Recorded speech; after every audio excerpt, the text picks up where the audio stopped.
Anyway, so welcome to this year's GIA Annual Lecture. The University of Edinburgh King's Building Nucleus received the GIA Supreme Award at our annual awards dinner. The Supreme Award is only awarded when the quality and ambition of a project is truly exceptional and outstanding, and this year's Supreme Award went to a building which is calmly and thoughtfully detailed, well planned, has an atmosphere at once calm and busy, and is obviously very well liked by its end users. I had the pleasure of visiting it with the guest judge, and so I wrote that, and it's all true. So the presentation of the King's Building Nucleus is by Simpson and Marah Ramadan, and then we're going to move on to the Eastworks Gas Purifiers project, which received a GIA Conservation Award in 2023. Eastworks is a good example of the conservation of a significant building without kid gloves to maintain presence in an area of urban regeneration. And Fergal, Feeney, architect at Sheppard, Robson, and Alisdair, Clement, director of Inch Architecture and Design, will also present Eastworks. And after the overall presentation, we'll have Q&A. So first up. Sorry, I'm just going to see if I can try and turn this off for you so that.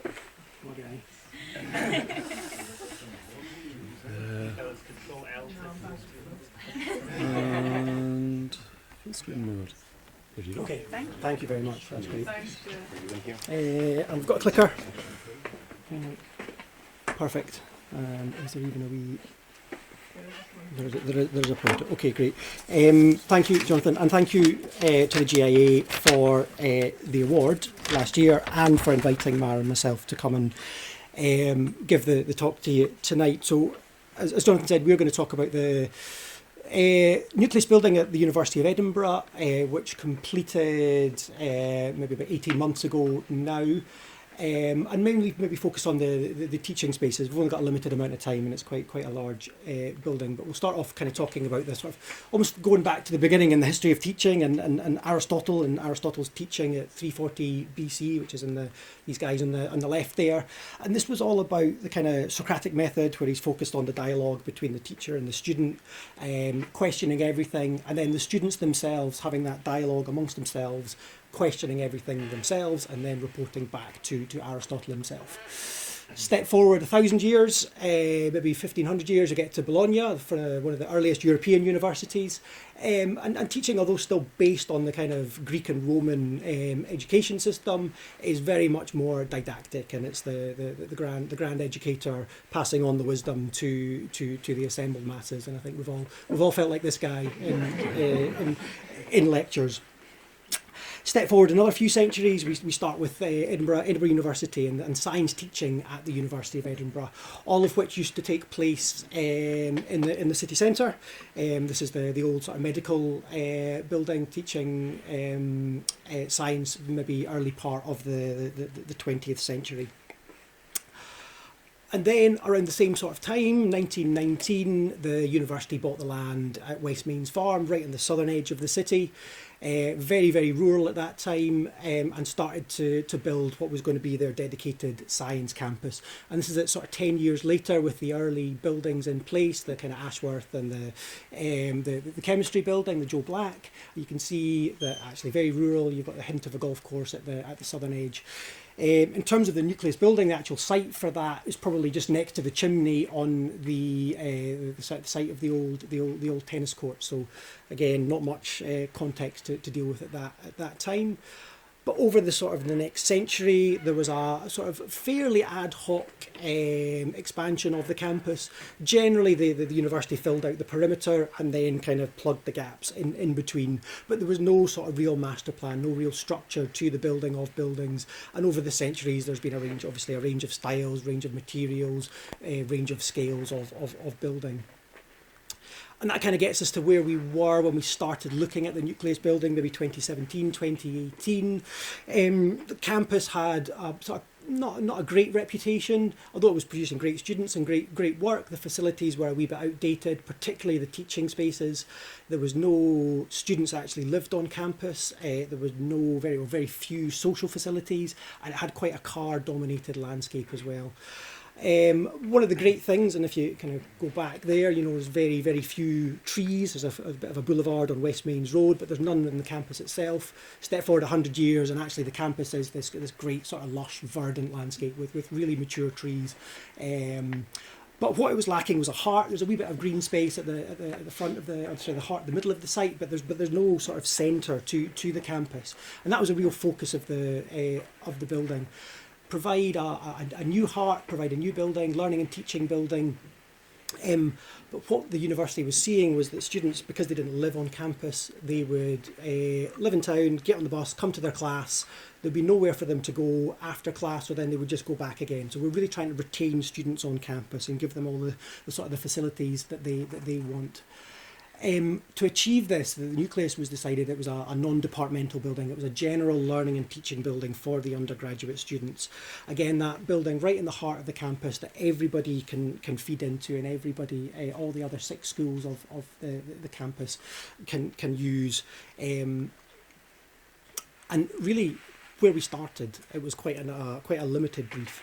A few sort of traditional teaching rooms, big lecture theatres, front-facing didactic lecture theatres, and that was kind of driven by the maths and the physics, the big schools of science at the campus. Some smaller classrooms, and then some study areas. What we did at the very, very early stages was this sort of huge period of consultation, and consultation not just with the students but with the 6 schools of science on the campus. We really focused on what their needs were. How do you want to teach? And there was a lot of conflict. You've got 6 different departments teaching differently. The maths and science guys, as I say, they wanted their great big front-facing lecture theatres. The biologists, they wanted smaller, but lots more tech. The biggest arguments we had were about whether you're going to have blackboards or whiteboards in this building, with blackboards eventually winning out. But the conflict was good in a way that it meant that we were going to have a range of facilities. So the facilities that biology wanted were also of interest to the mathematicians, and the facilities that the geologists had were also of interest to the chemists. So there's a huge range of teaching spaces that we sort of put into this building that covered a wide spectrum of teaching types. And then on top of that, we discussed with the students what were their needs, the spaces that were outside of the teaching spaces, so the kind of study spaces. And we had a great sort of series of consultations with the students on campus, and students, none of which would get the benefit of this building. They would be graduated by the time that the building is actually finished. But we have the consultation, we have the interpretation of what they actually want, and then the implementation through layouts. And there was this series of testing options with the students and the wider sort of estates team at the university to drill down into what this building would actually become. And the things that were focused, and this was kind of this co-creation idea between the university ourselves, the design team, and the students, was about actually what is it that students want. And you speak to them and they're interested. What seating types? Where am I studying? How much space have I got? What's my IT setup like? What's the computing system? Where can I get group work? And then things like the cafe, what's it serving? And really importantly, what's coffee like? And how much is it? This is trying to be accessible to everybody, and not having a £4 cup of coffee every day. It needs to be reachable for all students that are attending this campus. And by focusing on these elements, this gives the students this space and this reason to stick around on campus for longer than just their individual class, and it helps to build that collective mass of students on campus. Then you start getting the good kind of cross-fertilisation between the different departments, and so the Nucleus becomes this big sort of mixing pot of all the different student types from all the different science buildings. And so the final brief, and often there's fluctuations between the briefs as projects go through its early stages, but where we got to was actually a huge increase in the accommodation. And it was realised by the university that as the more you kind of put into this first phase of the Nucleus building, the more successful the building is, and then the more successful the campus is. So not just the kind of large lecture theatres. Through that discussion with the various departments, you're able to get in smaller, more modern methods of teaching environments. So you've got the collaborative, you've got the turn and learn, you've got the different types of classroom, and this sort of 60-person classroom is kind of conceived as like a temporary gallery, like we've got in the CCA, and it's for 6 months it'll be fitted out in a particular way or a term, and then the next term it'll be something else. Somebody will come along with a new idea. So you've got this rolling programme of testing ideas about how to teach the students in different ways in this building that all the schools of the campus are using. They also added in a big chemistry lab, so a teaching laboratory for undergraduate students. So if you're a biologist doing a chemistry module, you don't go to the biology building, you do your undergraduate teaching in the chemistry lab in the Nucleus. That allows the chemists to have their own little fiefdom in the Joe Black building, but it also frees up their space and they can start their programme of refurbishment. So this building unlocks a lot of other development in and around the campus. And then we focus on the kind of things the student wanted, the cafe, the retail, giving students choice, giving them options to spend money, get their refreshments, but also spend more time in the building. There's also heat and eat stations, so the students don't need to spend their money. They can bring their own food in from home. We've got a huge area of study space. We went through a big process about the different types of study space, different types of furniture that the students wanted. And then we had student services, so bringing in a department that kind of focuses on the pastoral care, the well-being, the advice, the counselling, and putting that sort of front and centre in the building, having no sort of stigma attached with going to these, really kind of emphasises that this building is there for the students and it's there to help students no matter what their needs are. Inevitably, there's always the value engineering, and okay, we get a great big brief, but then we do need to squash it and make the building work awfully hard. So one of the key moves was actually looking at the surrounding and kind of making more of what already exists. So you squish it up against the library and you squish it up against the union and the sports centre, and you connect into the two. And that way you've got this sort of collective centre for sport and exercise and social and study and learning and teaching, all in this sort of one interconnected environment, and that then allows this sort of critical mass of the building, and it allows it to become more than the sum of its parts.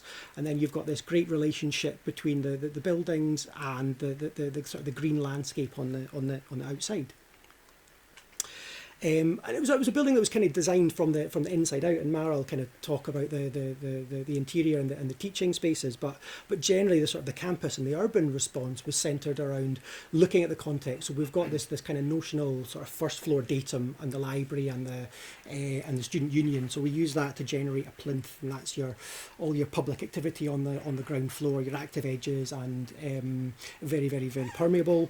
Then on top of which you've got all the study spaces and the teaching spaces, and they're scaled to match the library. So you've got a big building that's broken down next to the smaller buildings, creating this sort of family of buildings fronting on to the Green Heart. And then you connect them up with the circulation. So you've got the circulation, and again the glass in the circulation is connecting you back out to the outside. And this is kind of where we get to with the external treatment of the building. You know, we've got this kind of solid plinth picking up tonally the surrounding buildings, the library and the existing buildings, and then you've got the kind of lighter weight bronze boxes on top. They're picking up some of the spandrels and the sandstone buildings of the original buildings. And I'll pass over to Marah, who can talk you through the kind of the teaching spaces and the interior. Yeah, so one of the big challenges that we were met with right from the start was navigation throughout this building. It's quite a large building, and universities have always struggled with how do the students know where to go? They've never been in before, especially when you're dealing with first years and second years coming in. Anyone that's just never been to the building before, you've got so many different types of rooms, and you walk in and usually you're met with a lobby and no kind of way to really actually get around. So that was our first big move, which was create a big central circulation atrium space that was open, that meant that you could really actually see where you were in the building at all times, so that you remembered where you were, you knew how to get out. So that was a fundamental design choice that we made right from the start. And in order to be able to really set out and design the building in the most understandable way possible, we had to create these big moves, which was putting the enclosed teaching spaces up at the back of the room, the back of the building essentially. It might not look like the back because there's what is a garden space there, but it is part of the master plan that might have an actual phase 2 of it. So we were taking that as the enclosed backspace, and then having the open study areas that Don was talking about that are meant to be welcoming and inviting for students and put them facing the green heart of the campus as well. And so in terms of the building circulation here, you can see in a bit more detail connecting back to the library and connecting back to the union and the sports centre as well. I mean, those were almost like 1.5 meters, 2 meters in height level difference as well. So we've got ramps and access in that we all had to work out into in the design of the ground floor, which was quite a complicated arrangement as well. But we managed, and it was also part of making sure that didn't get in the way of including this the large atrium spaces in the centre that you can see. We kind of split it in two, so you have your grand staircase going from ground to first floor, and then you have the rest of the staircase essentially splitting the atrium in two, but just allowing a lot of light right into the middle of the building. And you can see from how we started really arranging the building and looking at spaces that needed to be louder and more vibrant, closer to the ground floor, closer to the front of the building, and having more of the quieter study spaces and the teaching spaces at the back and higher up. And we kept that and tied that into our colour scheme as well, and kind of made it more earthy and orange and brown to kind of tie in with the outdoor space down the bottom, and then it feeling like you're rising up into the green spaces as we go. And so here you can kind of see that just the extent of the study areas that we've got that split into all the different zones that we look at in terms of having different kind of private group study spaces. You've got the cafe on the ground floor that ties into the library. You've got the essentially this tilted corner block that means that this open study space that we have has views to the Pentlands and to Arthur's Seat as well, and you've got floor to ceiling glazing essentially that just makes that a really open and welcoming space for people, for all the students that are using it at all times. Here you've got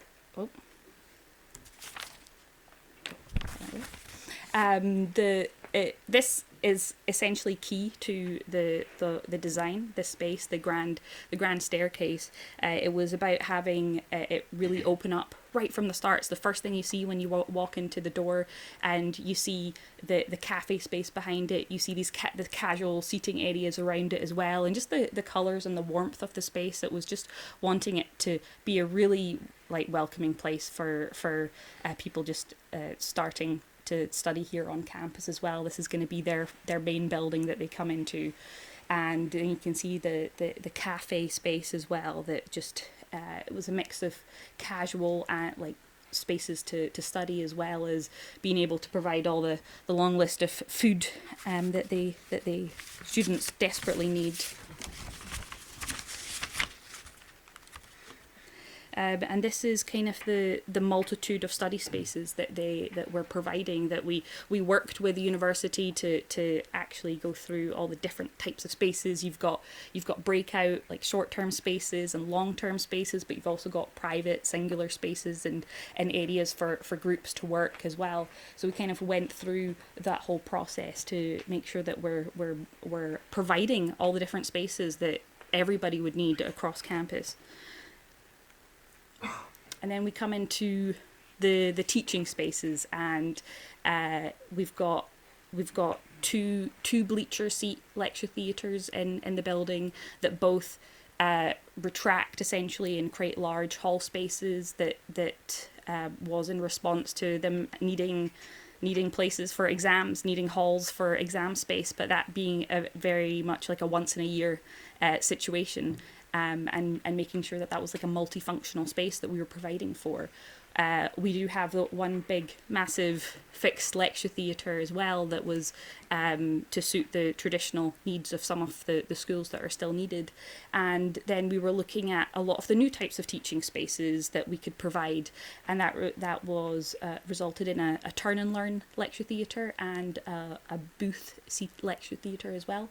And as you can see, they're all towards the back of the building, and we've got the high serviced lab as well on the third floor, which meant that the large amounts of equipment and M&E and that kind of thing, it was the most sensible place to have it.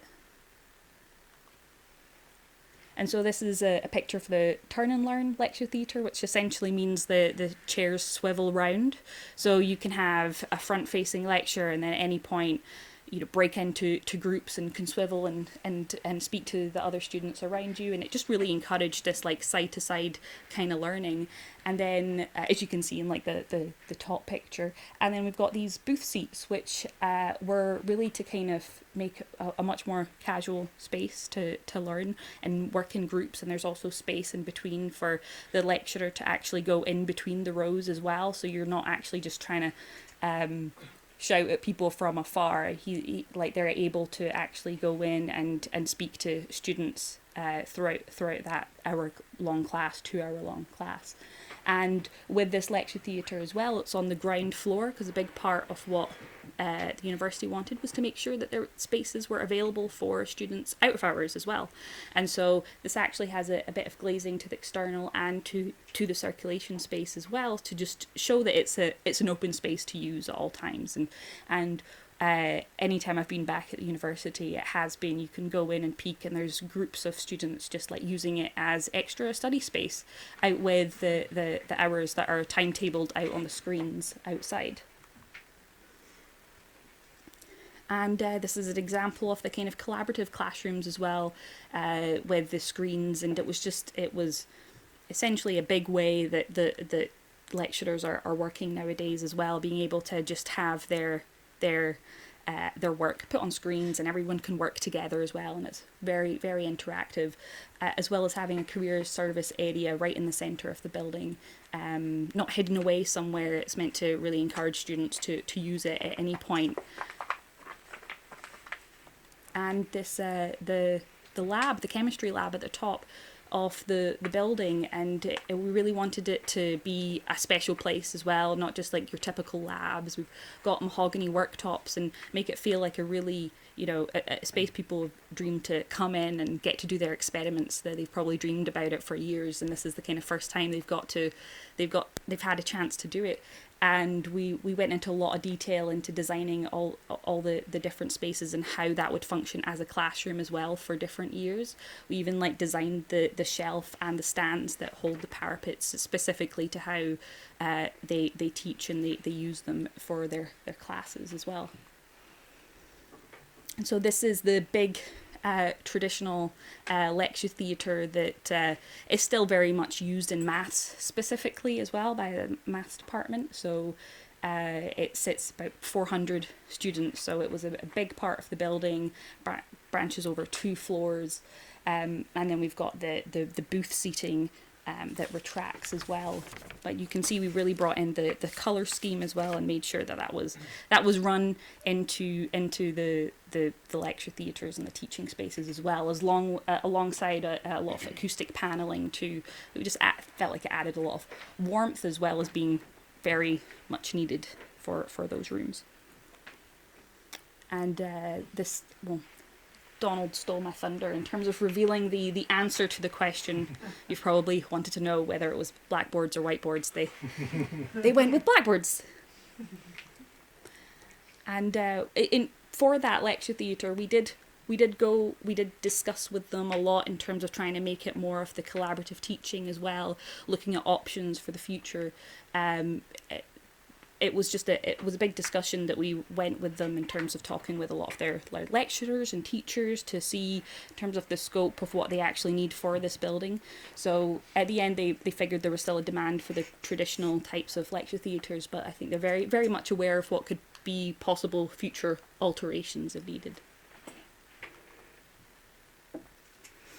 I think just to kind of finish off, it's almost going full circle back to Aristotle and the way that he's teaching and the kind of peer-to-peer learning of his students.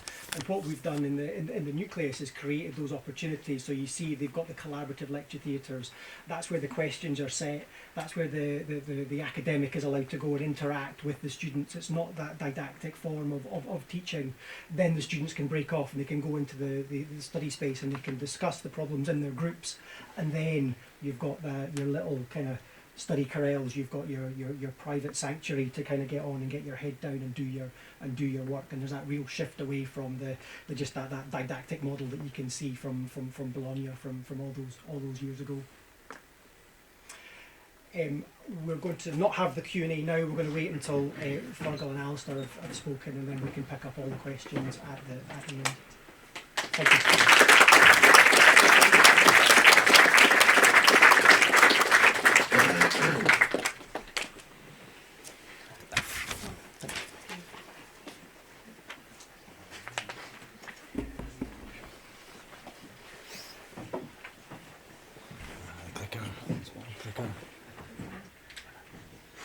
How do we do full screen?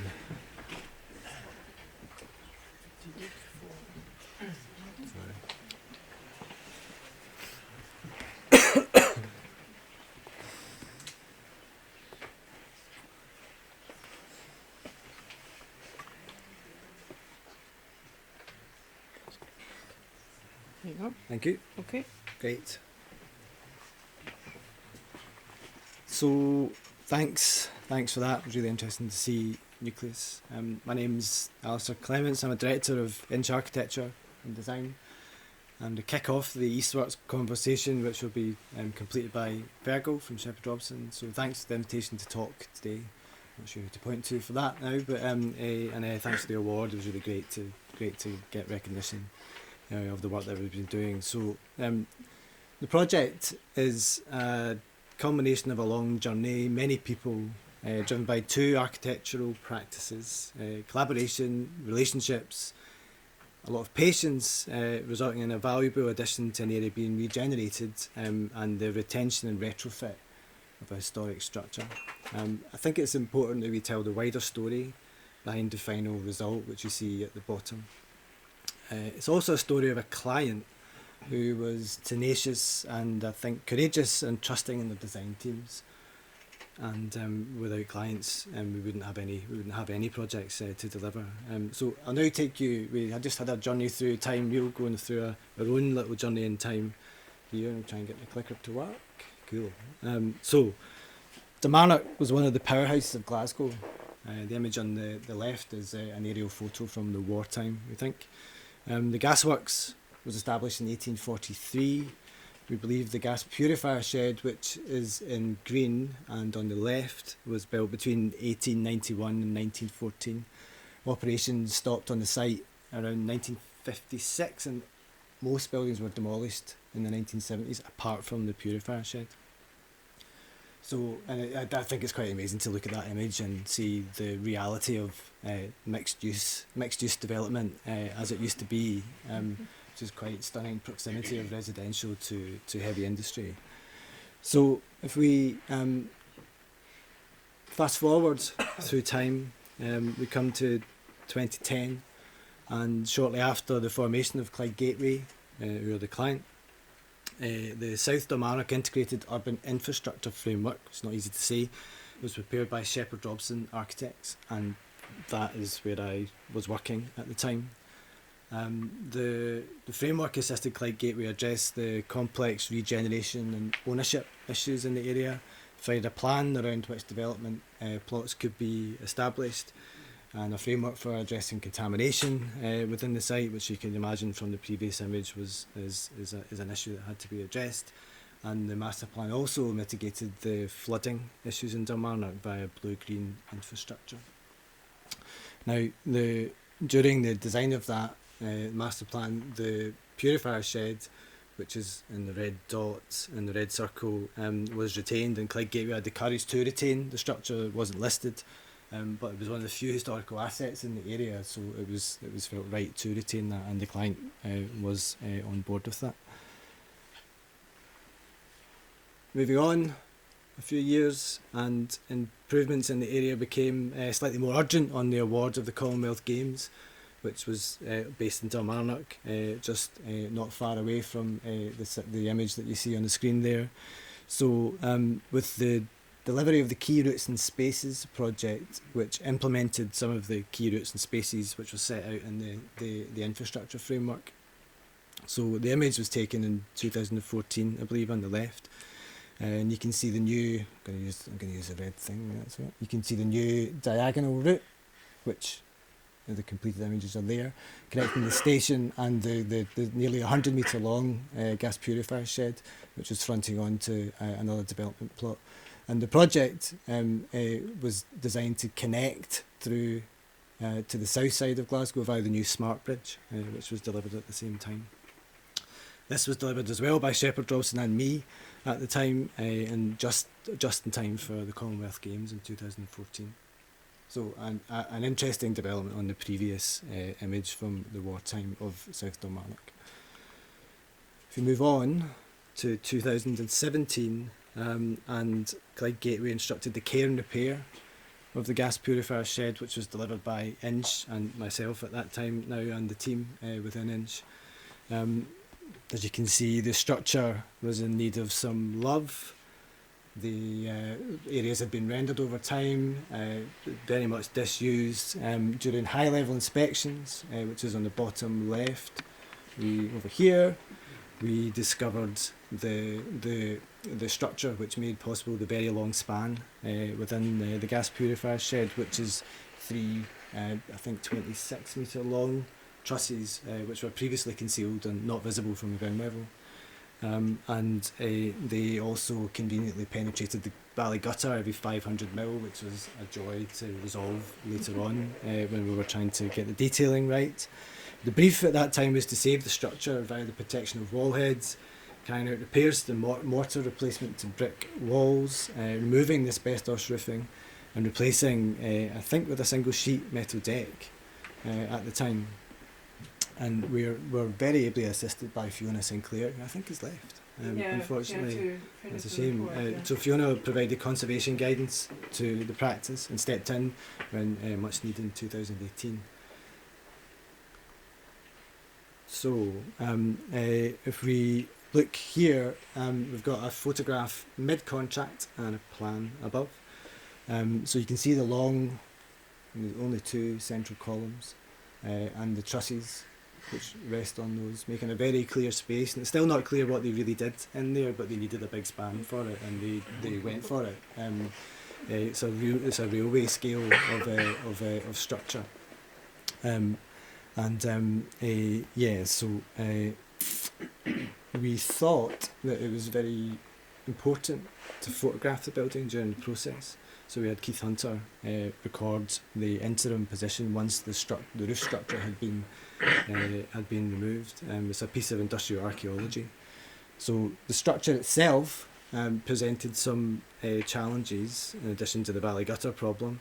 So the truss is a single piece of steel, but it's very, very fine. It's a 70 mm angle, and it limited the load capacity of the roof. And then the potential solutions for covering and decking. So lead was certainly not an option, although it was considered at one point, but it was far too heavy. So the solution to this was, and you can just see these, you can see the depth of the truss there, which flies out, and then new T-sections were welded to the top of the truss to provide a suitable bearing for the structural deck, which was the only solution that we could get to work to deck out the roof structure. The steel and cast iron were fully blasted and coated to an external grade because there was the function was still unclear. It could have remained external.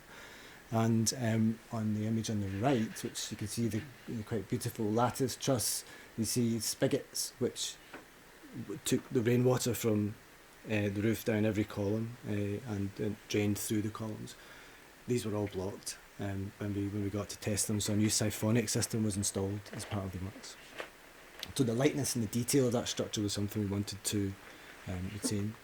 If we move on to a completed picture of the care and repair, the colour palette was carefully selected to retain the existing fineness of the structure, conceal the new steelwork additions, and increase light levels in the space. This was aided by the placement of roof lights, and I think I come back to Clyde Gateway, who had the courage within the scope of this contract to fully insulate the roof, which wasn't part of the plan originally, and without that confidence that a future function that would need insulation could be found, I think we wouldn't be standing here today talking about what was then done underneath it, because I think that it would have been too difficult and complex to then go and insulate that roof as part of a retrofit project. So again, more conviction from the client and a vision. Roof lights were installed, so they were originally intended all the way along the valley gutter. These were pulled back and focused around the high points in the trusses, so that you can see up to the trusses from inside the structure at a future date, and they no longer would be concealed over time.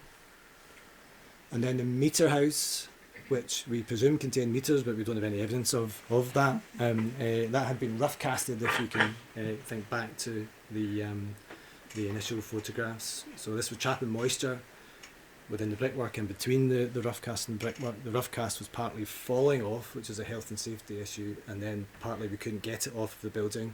It was completely stuck, so the grey band at the top is actually painted rough cast because we just couldn't get it off. So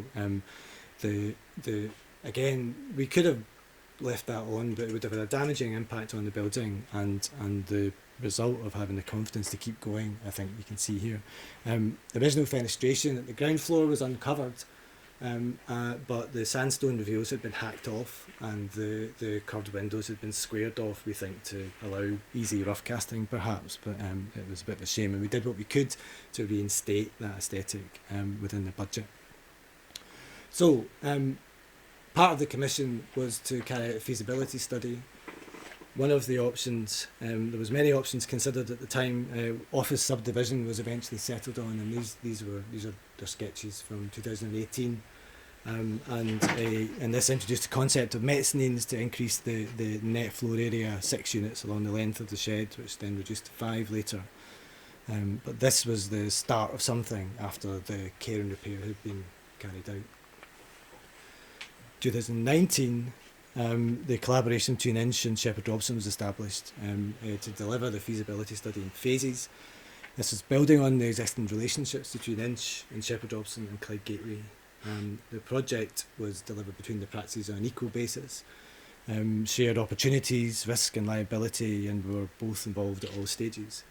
So the feasibility concept was developed, and the new function was rationalised by conceiving of the removal of the gas purification equipment, which we don't really know what it was, and the insertion of a new set of machinery to support the new function of the office function.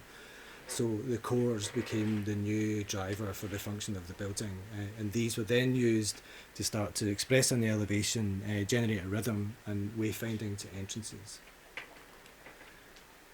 And then this is the point at which Inch Architecture handed over the lead of the project to Sheppard Robson, and the CGIs show the glazed-in east facade, the rhythm appearing of the cores on the elevation along here, and going back to the master plan, the intention to have the blue-green infrastructure, which was part of the core of that the infrastructure framework. And then finally, the internal spaces, the approach was to blend the requirement for grade A office space with an aesthetic that aligned with the industrial past. And all of this while retaining views to the barrow vault and gaining more natural light by dropping windowsills on the west elevation, and making an office space which became flexible enough for future lettings. I'm going to hand over to Fergal, who will take us forward from that point. Thank you.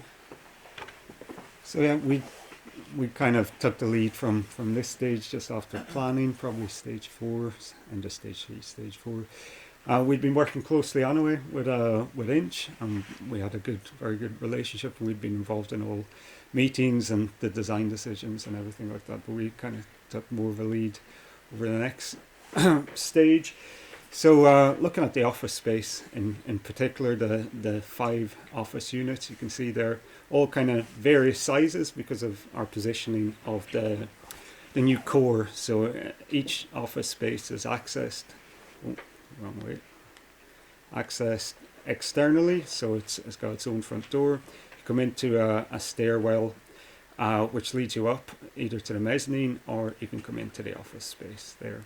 So each one has its own front door, has that kind of facility. The position of these guys is very important in the core because that kind of allowed us to divide up the space into different sizes of units, which the client and the design team talked about what sizes. It gave a variety of sizes, as you can see over the plan, so lettable to different sizes of business that might want to come in and use the space.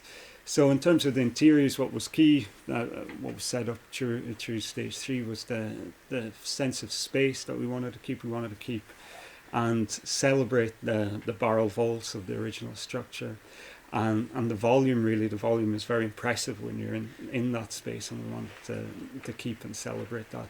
Also, we wanted to get as much natural light into the space as possible. These are going to be office spaces. People are going to be in them for 8 hours a day, so natural light is a key design target. There's BCO levels that we work to, things like that, the guidelines, but we wanted to go over and above that. And we also wanted to get some views out, so we'll talk about the strategies to that. But one of the key strategies was where would the mezzanine go, really. So the mezzanine was a new structure we had full control of. And where would we position it? There's different design options done. I think the original sketch showed it at the back, but we looked at a few others.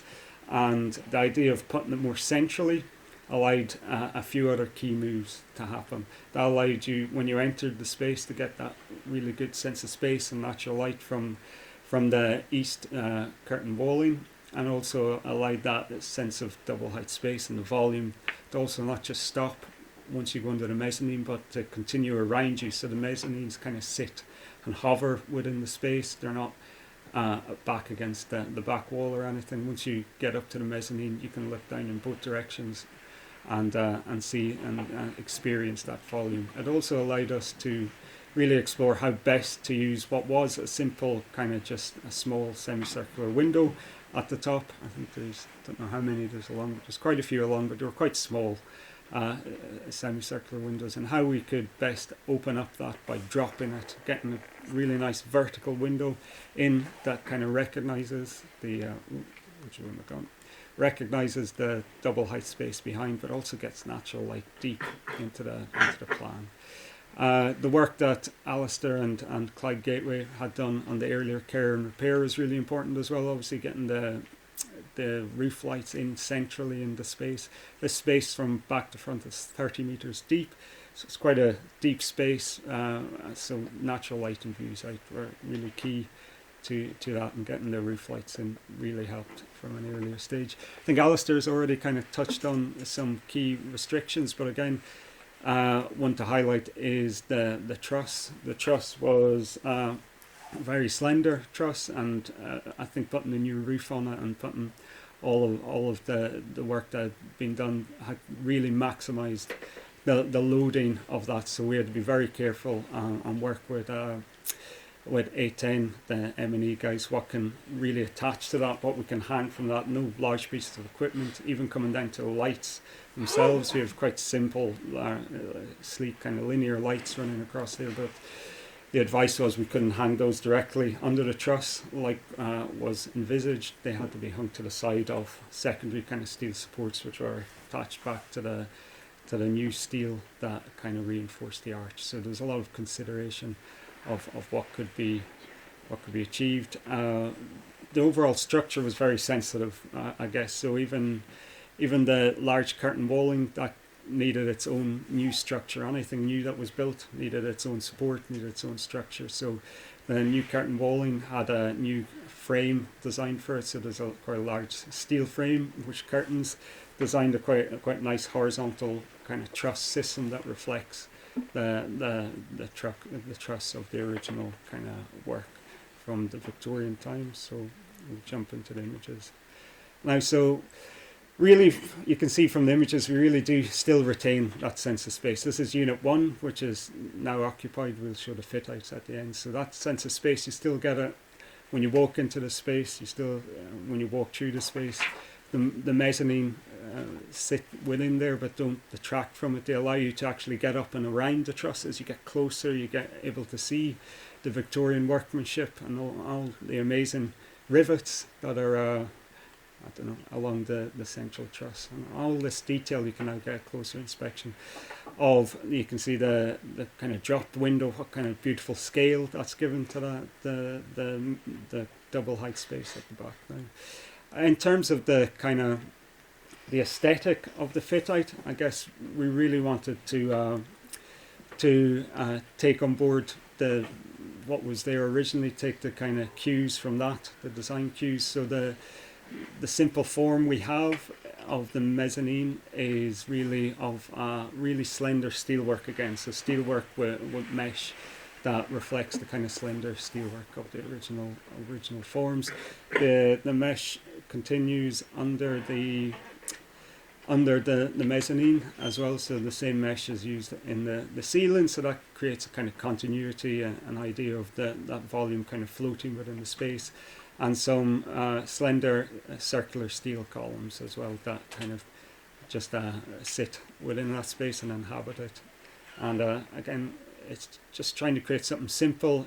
We designed it obviously as a speculative kind of office development, so we designed it to this stage. We had to design it as flexible as we could, so we looked at guidelines, which are the BCO guidelines for designing flexible office space. So we left it as a simple form that tenants could come in and put their own trademark, their own marks on how they wanted to inhabit it. This is unit 2, so this is a slender, probably more typical unit. A lot of them are of this form with the mezzanine sitting in the centre, but this is the most slender, so 3, 4 and 5 are a lot wider. This is one of 2 units that have a column. There are only 2 existing columns that come down within the space, so it's a nice shot because you get the original columns, you get the mezzanine, you get our new core, so they're all working together, creating a kind of dynamic, interesting office space, which clients are more interested in now. What kind of office space is it? It's not just a simple floor of 2.7 or floor to ceiling of 2.7 that you get in standard city offices. It has double height spaces, it's got interest. It becomes a lot more important to clients post-COVID to create kind of destination offices, places that they can entice their staff back to from working at home. So this kind of forms are I think kind of tying in with those desires of tenants now. This shot of one of the main entrance halls. So again, we kept the double height space, so we're trying to keep this volume I guess throughout as well. So you enter the double height space of the entrance hall and you go up to the mezzanine, or you enter in. It's really simple. The metalwork here it gets a bit more orange, it gets a bit more of a splash of colour, which picks it out. The metalwork is probably one of the most crafted elements within the project that we had control of. So we work closely with the contractor Metal Tech to do that, and they come up with some good ideas, so to deliver it. So that was good. There was also some materiality, I guess, in these spaces is the metalwork and timber. So the timber adds a darkness, a base colour that allows the orange of the stairs to really pop out. I think one of the kind of the key interventions, and we've talked about it a few times, was dropping the windowsills. Creates a lovely rhythm along Dora Street. Dora Street was an industrial street.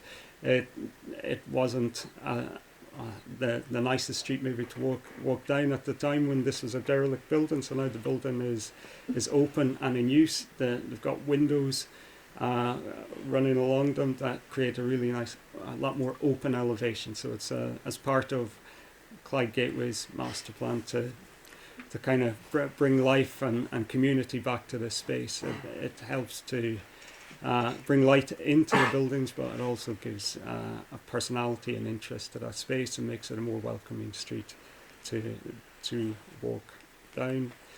Yeah, and the east elevation, big curtain wall system, a Schuko system that really allowed the glazing to have big spans. It's really important for that space, a deep space, so when you're sitting right in the centre of the space, you still have really good views out over what is the landscaped area at the moment. Also, I think Inch and ourselves worked very hard at the landscaping at the front, and there's a closing image that shows this to its full potential, really. So it's how could we create something a bit more civic out of what really were quite functional pieces. So we've got a new entrance road and car parking, but the choice of the materials, the kind of the width of the pavement along it, along the east facade, really gives it more of a civic presence that really is beneficial to the building and the space. I thought it was important to show, we've been talking about how the building was taken from through care and repair, and obviously from its original use, and we brought it to a flexible office design that could be taken by tenants and given a new lease of life for however long the tenancy lasts for. But it shows the kind of base palette that we give them, how it can be used creatively. This was developed, the interior fit out by Space Solutions for Utopia, who are a company that look at, I think it's to do with analysing heat usage and things like that within buildings, and how to bring benefits through technology to large clients about their environmental usage. So they really liked this building. It hit a lot of key points for them in terms of sustainability.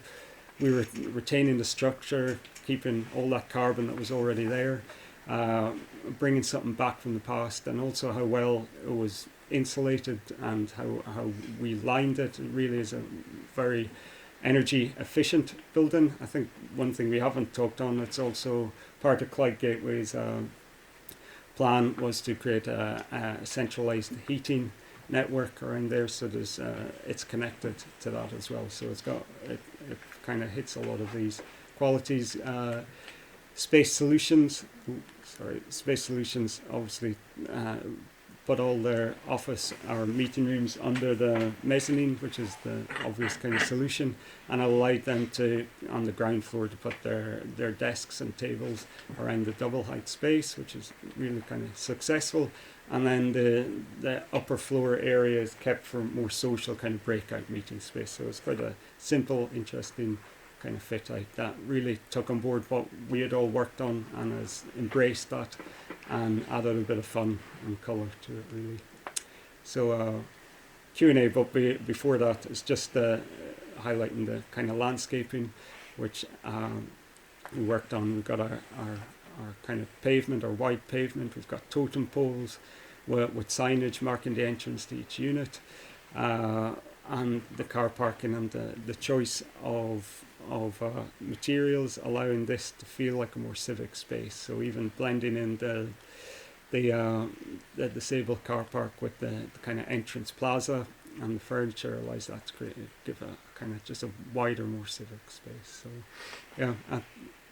It's still ongoing. There's still tenants looking at it and doing fit outs. I think the fit out of Unit 5 is near completion, but or has completed. So it's still a living building, still developing, and it's really interesting to see how it's been taken on by clients. So there you go.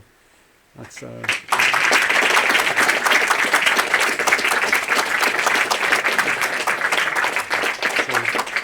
any questions, I guess, for us or for the Nucleus team who might want to come back down? Yep. Did you consider how long is it from elevation to elevation? How long is it? It's 93 metres or something like that, I think. Yeah, 93. It just looks like a hurdling track. Sorry? Do you keep fit at lunchtime and hurdle over the... Oh yeah, we put some hurdles just along here. Maybe the Commonwealth Games, maybe we could put that in for Commonwealth Games Mark II. Very elegant. Yeah, I think it's a lovely project because it was all there. We just had to reveal what was there really, and all the solutions we developed with Inch and everything, it just all kind of worked really simply. And real goal was keep it simple and enjoy the space that was created by it. And I think Clyde Gateway really kind of bought into that, kind of pushed that forward as well. Can I just So. ask one more? Mhm. Did you consider, to protect all that problems with the drainage and that, one single roof across it? I don't think so. It wasn't a listed building. I wasn't involved at the early stages, so Alisdair might. Yeah, it was an idea that was maybe floated, but you know no, it was really the core requirement was to try and get the asbestos off and get the structure protected. Just when you know you would have internalised these amazing 26-metre spans, you know, one single roof. Sorry, I'm Have to support your new roof. 15 years too late. It was lovely, it's very elegant. I assumed it was one roof, sorry, and that was open short because it's so long. It's a really good question, but I think we did consider it. But I think that the problems with the loading of the roof means that you couldn't. You know, what would you build a new structure off of? You need to build a new structure for the new structure. Stansted Airport. Yeah, but the roof really couldn't take it. It couldn't take very much at all in terms of load. So It was lovely. And even if you'd encapsulated these big beams, so the whole gutter's wrapping up and over, you'd then have wind loads acting on something which has never had the wind loads before as well. So it's all all extremely tricky to resolve. So well, that was the problem with the curtain walling, because it had the structure was not able to take the moment from the top of the curtain walling, so it needed its own structure. So the whole process was massively complex, but it delivers on the outcomes of Clyde Gateway, of regeneration and jobs and employment, and actually it's worth that investment because it also retains that historic asset in the area. So there's a lot gone into it. Looks quite simple, hopefully, but there's a lot gone into making it look straightforward. How do you guys sort of decide how much to develop the interior of the units? Because on one hand, you kind of want to wow potential tenants and clients to come in there, but on another hand, they're going to make it their own. And how do you decide how much to develop it? There's quite kind of clear guidelines in like grade A office space to let. You know, they're set for what's really. What you put in is set, and what clients expect to find is set. So they really do want a lovely space with great views and good natural light, but a kind of canvas, a blank canvas for them to then put their own stamp on it, really. So you can see although we did put some orange in there, even that was a bit of a step more than sometimes you would do, because the greys and the more neutral colours really allow other people's branding to work against that. You know, so a lot of it is that kind of discussion you have, but you talk to each individual client, I guess, as well as you go. But flexibility, you've got to keep it flexible for people to use. Yes?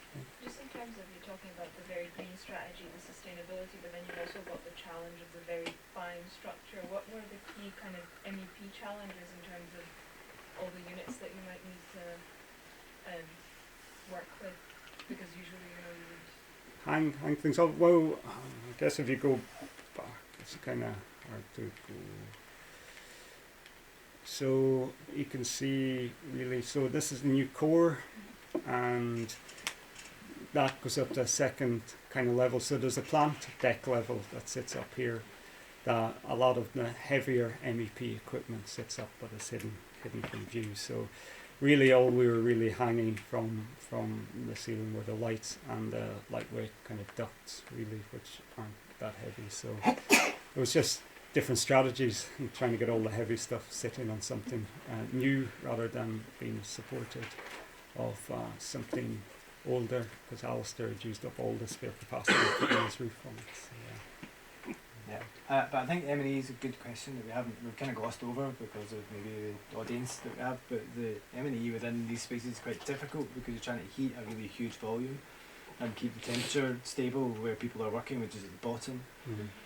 So I think Atelier 10 went through the mill with it in terms of recirculation of heat and how do you do that in an environmentally friendly way.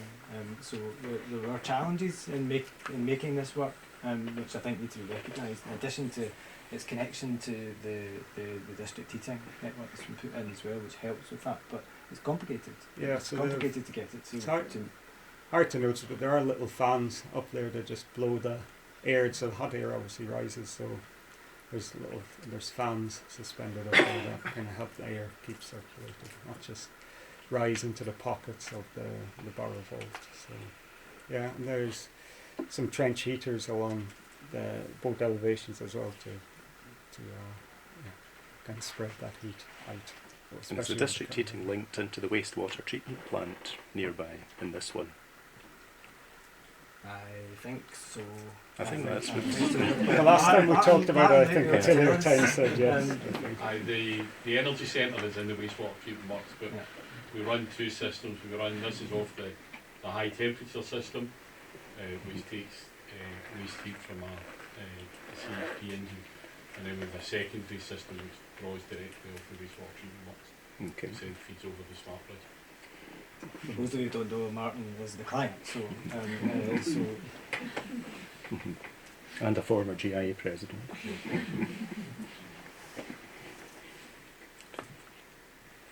At the next building, it's a very unassuming building to see in photographs and to walk up to when there's so many things which are trying to be sort of star architecture, and it's a lovely building to go into, and you've got all these fantastic spaces for students to sit and study, but there's still loads of them sitting on the floor looking wistful and all that kind of stuff. But I was interested you didn't mention all the different timbers that you used up through the building and the different lecture halls, because that was, really quite lovely to see and to walk through. So can you touch on that?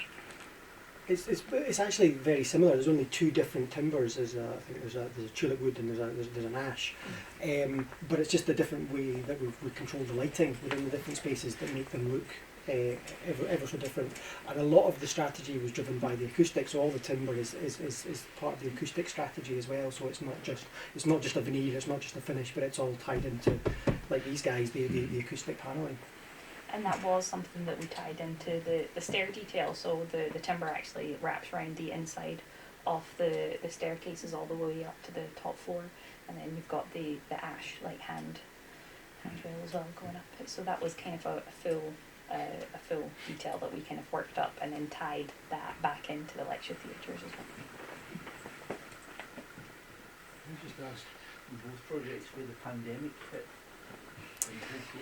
We had spades in the ground in February 2020, so we just at the start of the pandemic, Edinburgh University cancelled all the project unless they were on site, and we'd just managed to start on site. So for the early part of the pandemic, there was a lot of for the architects. It was doing the packages, and then there was ground investigation, and the groundwork. So for the contractor, that's okay because it's out in the open and there's no sort of issues with that. But then as you kind of went on through maybe the second or third wave, there was a bit more of a controlled site environment, and we were all working from our bedrooms or kitchen tables. But I think, in terms of the project, very lucky because we just started. The project was deemed to be viable and to continue. And the Purifier, the contract was signed on probably the 28th of March or very late March, which is because this project was funded with various pots, some Clyde Gateway, I don't know the detail of this, Martin, but Regeneration Capital Grants Fund was part of the mix, I believe, and that has a deadline to sign off by the end of March, so it was signed, the contract was signed, and then there was a lot of silence, I think, for a while, where people figured things out, and then delivered during COVID. Yeah. I was going to ask probably quite a dry question, but what was the procurement route on both projects? Because what I find interesting is the level of quality and attention to detail on both projects, and that's kind of what's been fed back of why they won the awards and the success of it, and then also kind of touching on the COVID situation of working from home and not having that collaborative, like team collaboration of how you would work. So I suppose it's just maybe touch on that. It was a nightmare working through COVID, as I think everybody in this room would agree with. I mean, it's very difficult to kind of, you don't have that day-to-day interaction with your team. You're doing stuff on Teams, which to everybody was brand new. So you're trying to figure out new ways of working, and certainly in the first sort of wave of the pandemic, there was a real spirit of collaboration. We're all in this together. Jesus, who knows what's going to happen in the near future. But when it got to the second wave, and it was maybe 2021, the contractor was on site going 100 miles an hour. We were all back at home working from our bedrooms, and there was none of this nice, friendly, here we go. It's like, I need these informations. I'm shelling out a lot of money. I've got my guys all lined up to come in, so we had to keep going. And we'd learned a lot in that first phase, but it was still very, very trying circumstances for the team. In terms of procurement, it was through the SCAPE framework. Okay. And I think it was single contractor and that delivered it. Ours was, the first part was traditional with quite major CDPs for the roof, but there was real detail in the brickwork, and everything changed. We didn't touch on any of the detail about the problems that we got, so it kind of was the right to be traditional, and then it was D&B. D&B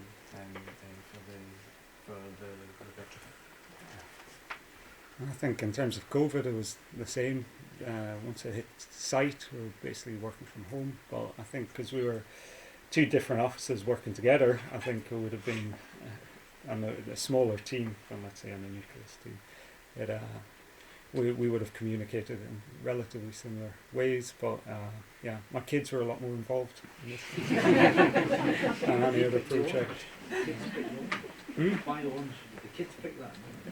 No, I'll tell Stacey you said that, but kids pick that. No, I think it's orange. I guess the brick is quite orange.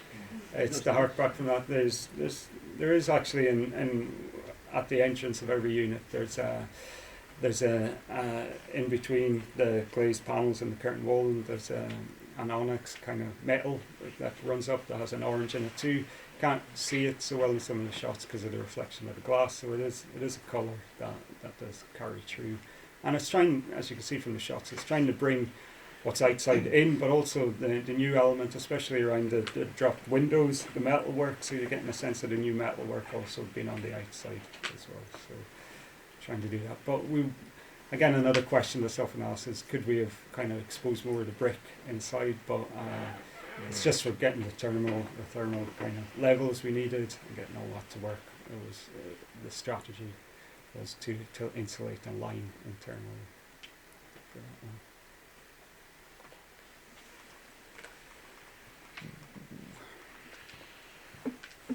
Any other questions? No? Right. Andrew, our president, is going to do a thank you and wrap things up. Yeah, it's up to me to close the evening, so I'd just like to say a really big thank you to our presenters coming along tonight.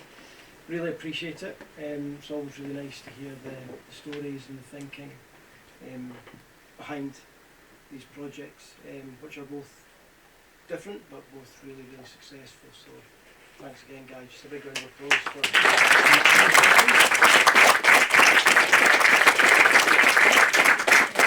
I'd also like to say thanks to Jonathan for being president for the last 2 years.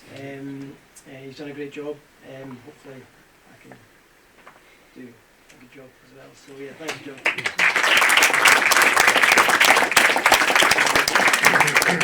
Okay, everyone, that's it. I think I believe the bar upstairs is having a soft lunch tonight. So if you want to go and try that out, you're more than welcome to join. I'll probably be there. Thank you. Cheers.